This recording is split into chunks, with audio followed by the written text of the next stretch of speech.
The jungle is never silent, even in the stillness of midnight. Beneath the thick ceiling of tangled branches where no moonlight reaches, there is always something listening. Imagine the suffocating black of primeval darkness, where the air tastes like wet stone and rotting leaves, and every breath feels borrowed. Somewhere in that unseen world, a predator waits, not with eyes that glow in the dark, nor with nostrils that catch the scent of fear, but with something far more terrifying. This hunter tracks the rhythm that no creature can silence, the pulse inside your chest. Your own heartbeat becomes your betrayer, the steady drum calling death closer with each echo. And when it finally moves, there is no warning, only the sudden snap of branches, the crushing weight of jaws, and the cruel realization that the sound of your life was the very thing that guided your doom. If the thought of such creatures chills you as much as it fascinates you, then you are among kindred minds here. I invite you to stay with us until the end of this journey into shadows and survival. If you find yourself drawn to stories of nature's darkest designs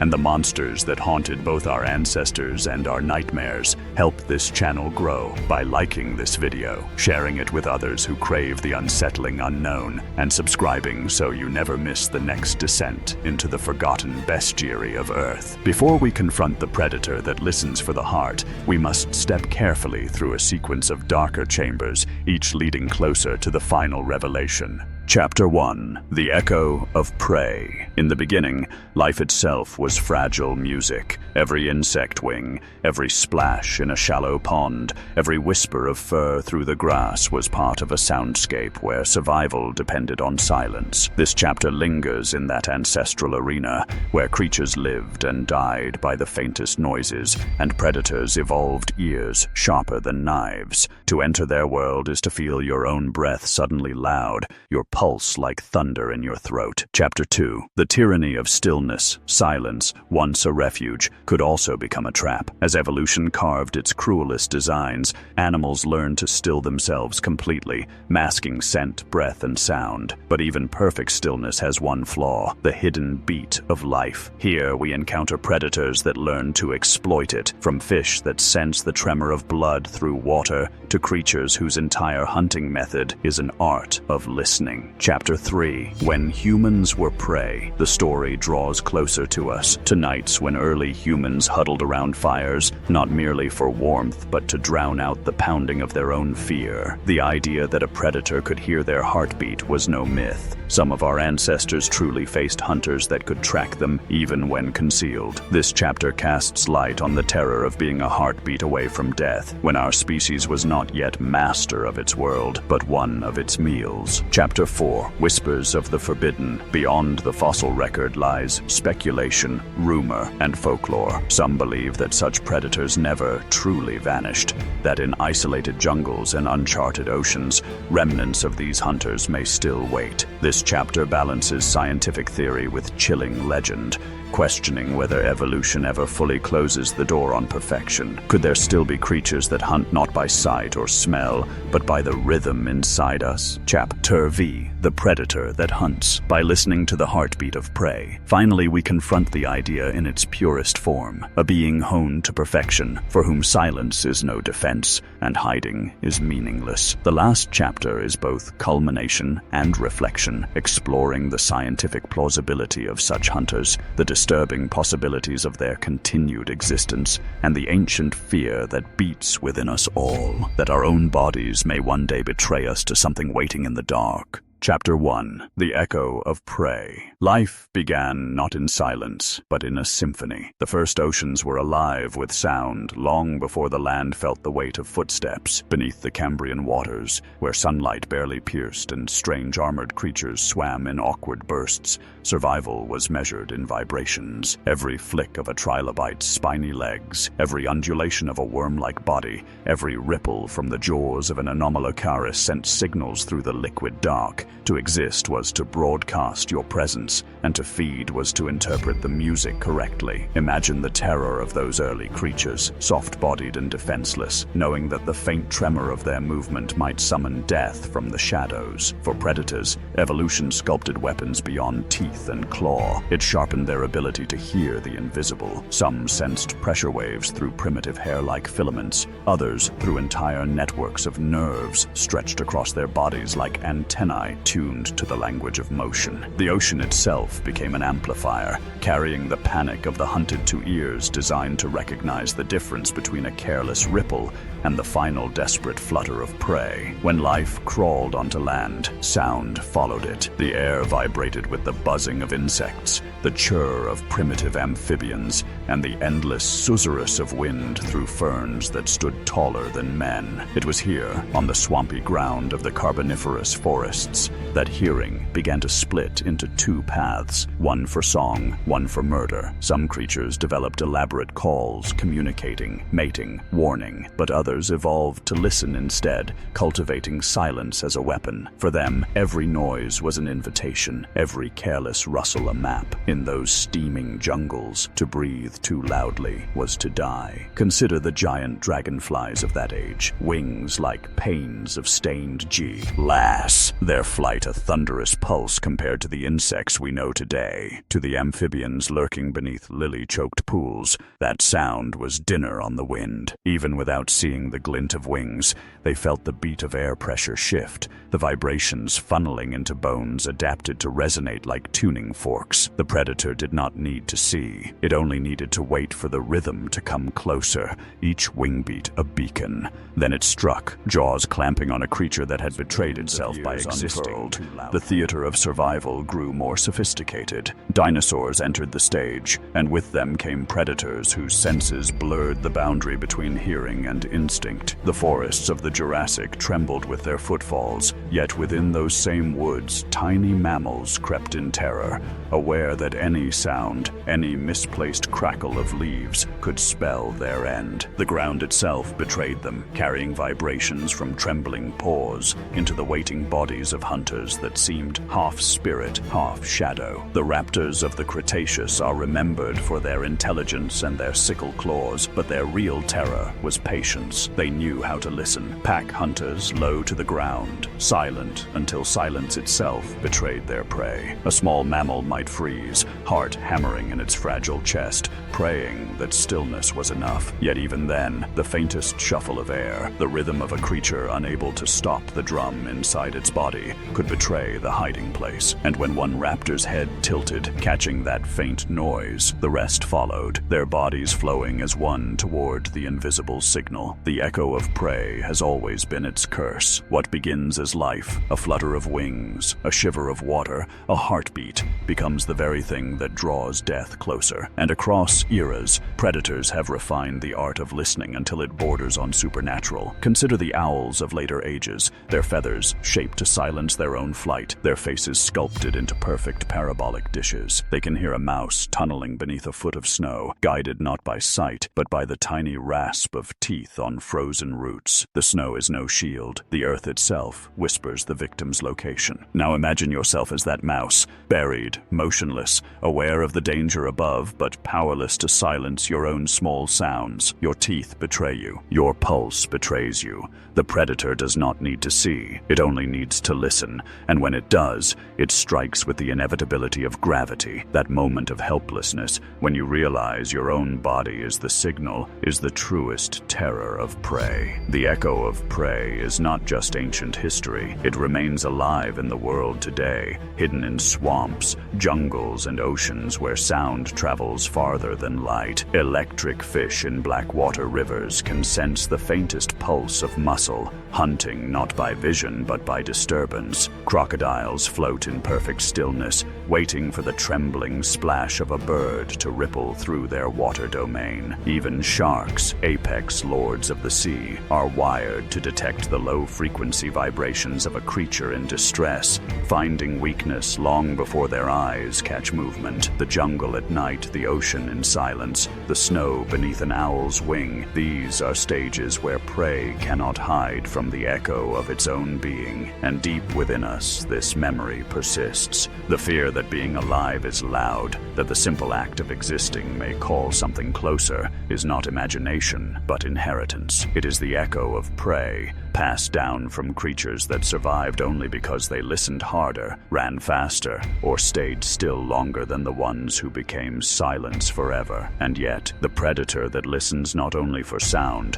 but for the rhythm that no living thing can quiet, has not yet arrived. To reach it, we must pass through stillness itself, where hiding is an art, but the heart remains a curse. Chapter 2. The Tyranny of Stillness. To understand the cruelty of stillness, we must first grasp the desperation that shaped it. In a world ruled by predators, prey has always been forced to invent illusions of safety. Some creatures mastered camouflage, blending into bark and stone until they seemed like shadows carved into the landscape. Others discovered immobility, a kind of living death where every muscle was locked in silence, where survival meant becoming less than a whisper. But stillness was never perfect. Even the deepest quiet has a flaw, and that flaw beats within the body itself. Imagine a frog frozen on the edge of a swamp, its body stiff against the moss, its skin mirroring the wet green of leaves. For minutes it does not breathe. For minutes it denies itself existence,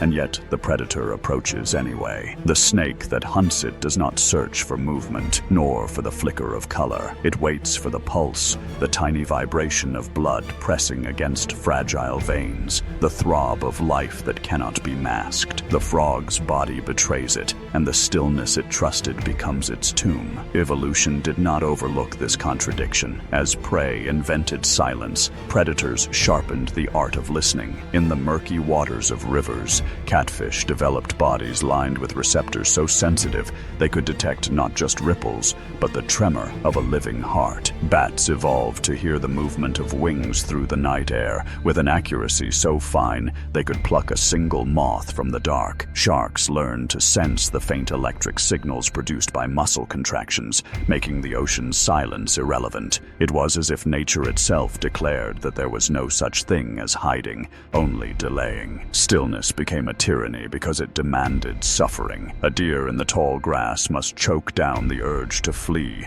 muscles burning with the tension of paralysis, while the predator prowls nearby. A rabbit caught in the open field presses itself to the ground, eyes wide and glassy, as though pretending to be dead could fool the hawk circling above. The silence stretches into torture. Each second is a gamble, each heartbeat a ticking clock. Silence can be a predator's weapon as well. Think of the great cats, the tiger padding through the undergrowth with paws that make no sound. The stillness of the jungle is broken only by the pulse of the forest itself, cicadas droning, branches creaking, and the tiger becomes another ghost within it. Its prey may freeze, hoping stillness will save it, but the cat's patience is deeper. It listens for the one mistake, the tremor, the breath caught too sharply, and then the silence ends in a blur of muscle and teeth. Among insects, stillness is both performance and punishment. Stick insects can remain frozen for hours, swaying only when the wind moves the plants around them, their entire lives a gamble of motionlessness. Yet their predators are not blind. Birds tilt their heads, listening for the scrape of a hidden leg against bark, or for the faint rustle of air displaced by even the smallest correction of posture. In such moments, the tyranny of stillness is revealed as an impossible demand. Survive by ceasing to exist, yet die the moment your body remembers that it must breathe,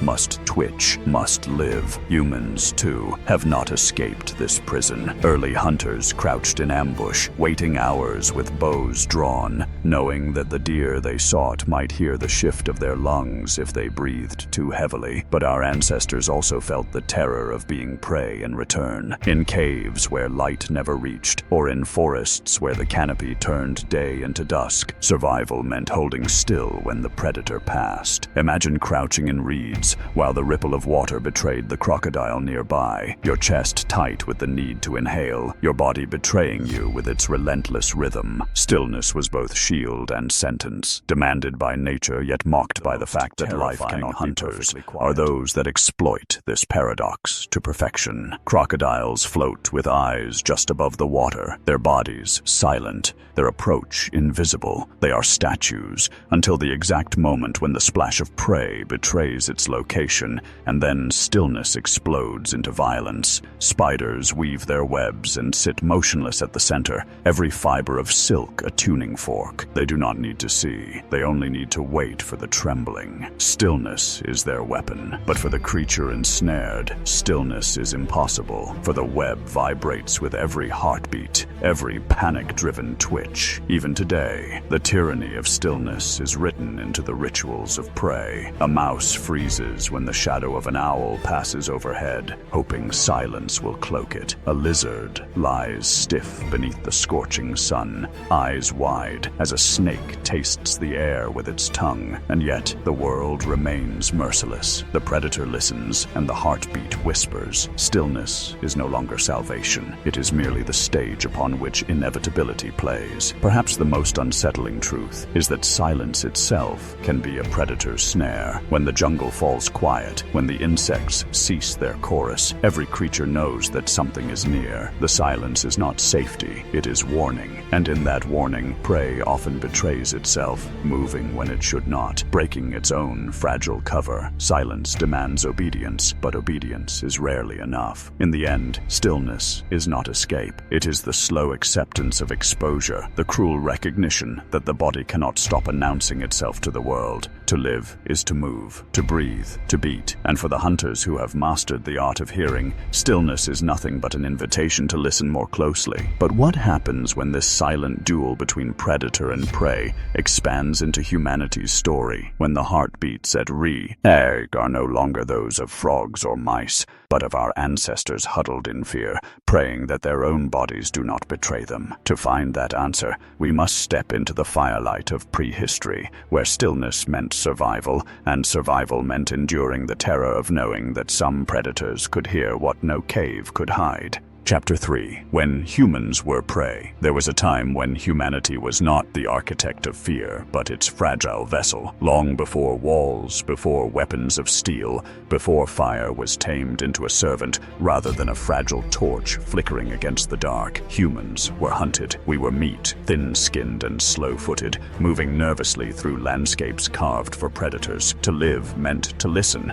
not only for the crash of claws in the underbrush, but for the silence that preceded it. And even then, the greatest danger was the one we could not silence, the steady pulse of blood within us, drumming louder in terror as something listened. Picture an ancient savanna at night, the fire barely holding back the shadows, early humans huddled together, their faces lit orange, their ears straining for the growl or crack that might signal death. The dark beyond the flames was not empty. It was alive with eyes. Lions, hyenas, leopards, and things stranger still stalked those nights. The air smelled of dust and blood. The grass swayed with hidden movement, and every heartbeat became an alarm. The more afraid you were, the faster it beat, as if your body itself was calling predators closer. Fear made noise. Survival demanded silence, and in that contradiction, our ancestors suffered. Hyenas circled, their laughter cutting the night, but their true power was not in sound, it was in patience. They could wait, ears twitching, until the faintest shuffle betrayed where prey cowered in the dark. Lions pressed low to the ground, listening for a stumble in the brush, their paws silent on the dust. The great cats didn't need to see you to find you. They only needed to sense the tremor of a body that could never truly be still. Even the trees were not safe. In dense forests, shadows above concealed leopards who would drop silently,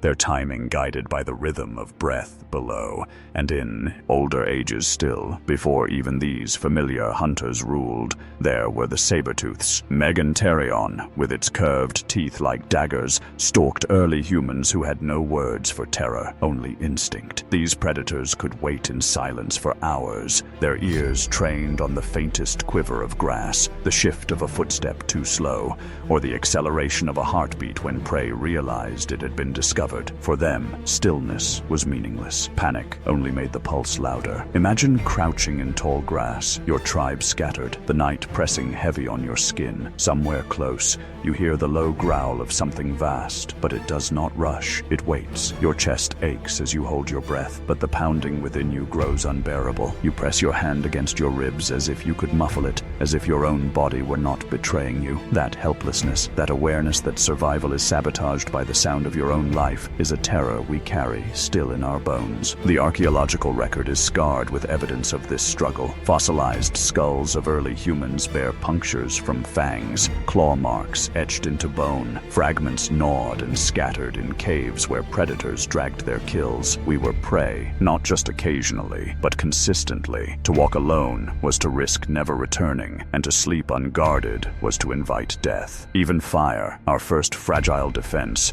was only a trembling circle of light in a sea of predators who learned to wait at its edge. The flames masked some sounds, but the heart is language itself, of creatures that hunted by hearing. Legends whispered around the fire spoke of beings that could hear the blood inside you, creatures that knew where you were not because of sight or smell, but because your very existence called to them. Whether these were spirits born from fear or memories of predators we no longer know is uncertain, but the stories carried weight. The shaman's warnings were clear. Silence was not enough. The body could never truly hide. And perhaps those fears were not entirely imagined. Bats already possessed echolocation sharp enough to pick out insects mid-flight. Crocodiles could detect vibrations from footsteps at the water's edge. Sharks hunted by sensing the faintest pulse of electricity in a fish's muscles. If nature could grant such powers to them, what kind of predator might it have given to the shadows of human prehistory? Perhaps something we once knew too well, something that stalked us until it vanished, or until we killed it before it killed us. The thought lingers like smoke in the mind. What if it did not vanish at all? The nights of our ancestors were filled with the sound of fear, but silence was not safety. Silence was only the stage on which inevitability crept closer. To be prey meant to live in contradiction, forced into stillness while knowing stillness was flawed. Each heartbeat a hammer, each breath a flare in the dark, each night a negotiation with death. And though we rose, though we learned to wield fire and stone, though we carved tools to strike back and told ourselves that the age of being prey was ending, the truth is older. It lies deep in us, coiled like a serpent, alive in our nightmares. We still dream of the creature listening, the hunter who waits in the dark for the one sound we cannot stop. The memory of being hunted has never left us. It only sleeps beneath the surface. But some say the memory is not just in us. Some say it is in the world itself, alive in legends and sightings, whispered in the pages of explorers' journals and the frightened voices of those who live close to the wild. The idea that predators which listen for our very hearts may still exist, not as fossils but as shadows in the present. And to step into that realm is to leave science's firm ground and enter the forbidden space between knowledge and myth. Chapter 4. Whispers of the Forbidden. The line between what science records and what fear remembers has always been thin. Fossils tell us of teeth and claws, of predators long vanished, but stories tell us of something else, things that slipped through the cracks of extinction, things too cunning, too silent, too perfectly adapted to vanish without leaving shadows behind. These whispers, scattered across centuries, speak of hunters not confined to the past, but waiting, half legend, half memory, in places we avoid. And in many of those stories, one detail returns like an echo. The predator does not chase by sight. It listens for the sound of life itself. In the steaming jungles of the Amazon, where the canopy is so dense that day feels like dusk, tribes whisper of a being that stalks silently between the trees. They call it by many names,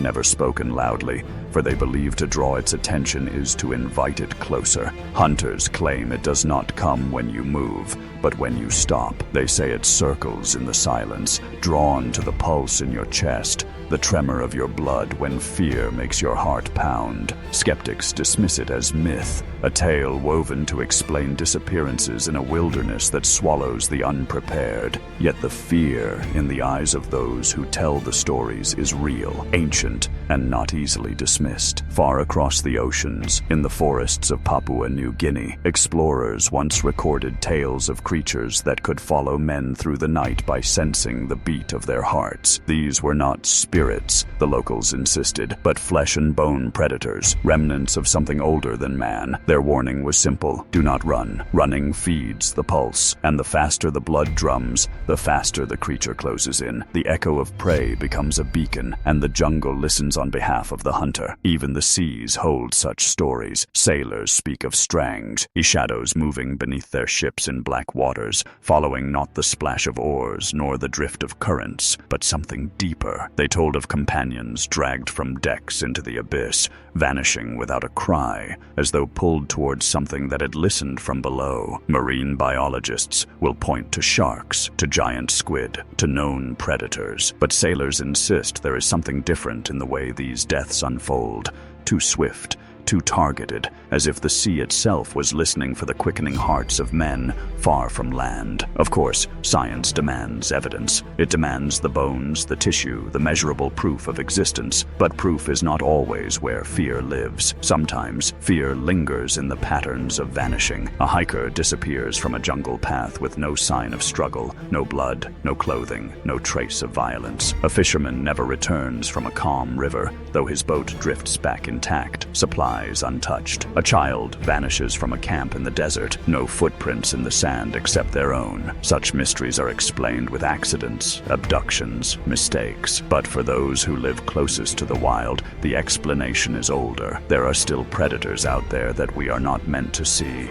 Only to these whispers lies not in their strangeness, but in their persistence. Civilizations change, but the pattern of the story does not. A predator that hunts not by sight, not by smell, but by the rhythm of a beating heart. From Africa to South America, from the frozen north to the equatorial jungles, the image returns in folklore like a recurring nightmare across cultures that never touched. How can so many voices invent the same shape of fear? Coincidence or memory? There is also the possibility that we are not dealing with one creature, but with an idea that evolution produces again and again. Just as wings have evolved many times in different forms, on insects, on birds, on bats, perhaps the art of listening to life is a strategy too perfect to die out. It may vanish in one predator, only to reappear in another, honed by the endless game of survival. In this light, the whispers are not about a single beast, but about a law of nature itself, that somewhere, in some corner of the world, there is always a hunter listening. But what makes these whispers truly disturbing is not their folklore, not even their uncanny similarities. It is that science has yet to close the door fully. Every year, new species are discovered in the deepest forests and oceans, many of them predators that hunt in ways we never imagined. The giant squid was once legend. The coelacanth was thought extinct for millions of years, until one was caught alive. Who is to say that something listening in the dark, something that needs no light, no chase, no sight, only the echo of our own existence, does not also wait beyond our maps? The forbidden question is not whether such predators existed, but whether they still exist now. Whether in jungles too dense for satellites, caves too deep for light, or oceans so vast they may as well be another planet, the hunter that hears hearts still waits. And if it does, then the oldest terror in our blood, the memory of being prey, is not just memory at all. And so the whispers grow. In the dark, we lean closer to the fire, listening to stories that blur the line between fact and imagination. But even as we tell ourselves these are only tales, a question remains, quiet but insistent. What if the fire is not enough? What if the silence outside the circle is not empty, but listening?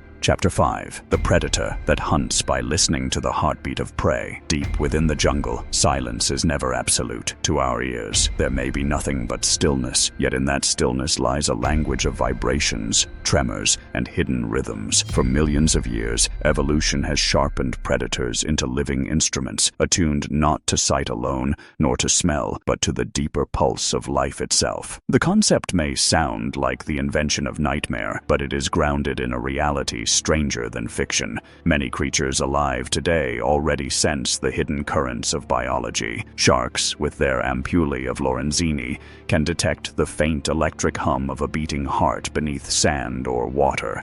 Owls, masters of nocturnal silence, hear the flutter of a vole's heartbeat beneath a blanket of snow. Even snakes, with their heat pits, perceive the subtle, rhythmic warmth that radiates from blood as it surges through veins. But imagine a creature more specialized than all of these, a predator sculpted not just to sense the heartbeat, but to hunt by it exclusively. For such a being, darkness would pose no obstacle. Concealment, camouflage, even perfect stillness, none of it would matter. The one sound that could never be silenced would betray the prey, the steady, involuntary drum inside the chest. Such a predator would not stalk blindly. Each heartbeat would paint a map of position and vulnerability, the weak pulse of an injured animal, the frantic stutter of one already panicked, the powerful rhythm of a strong adult. All would tell the hunter exactly which target to strike and when. The jungle floor, the dense underbrush, the murk of a swamp, none would shield the doomed creature once its own body had marked it with sound. To early humans, the thought of such a predator was more than terror. It was inevitability. Fire could drive back eyes that glowed in the dark. So spears could wound, traps could kill. But how do you fight an enemy that listens to the sound of your very survival? Folklore from different corners of the world hints at this fear. The jungle-dwelling Mapinguari of South America, said to sense hunters even when hidden. The Rakshasa of India, demons described as hearing the pulse of their victims from afar. The lurking forest spirits of Africa, always drawn to the drum within the chest. Myths, perhaps, but myths often root themselves in old truths. Scientists, too, have speculated. Could there have been an apex predator lost to time,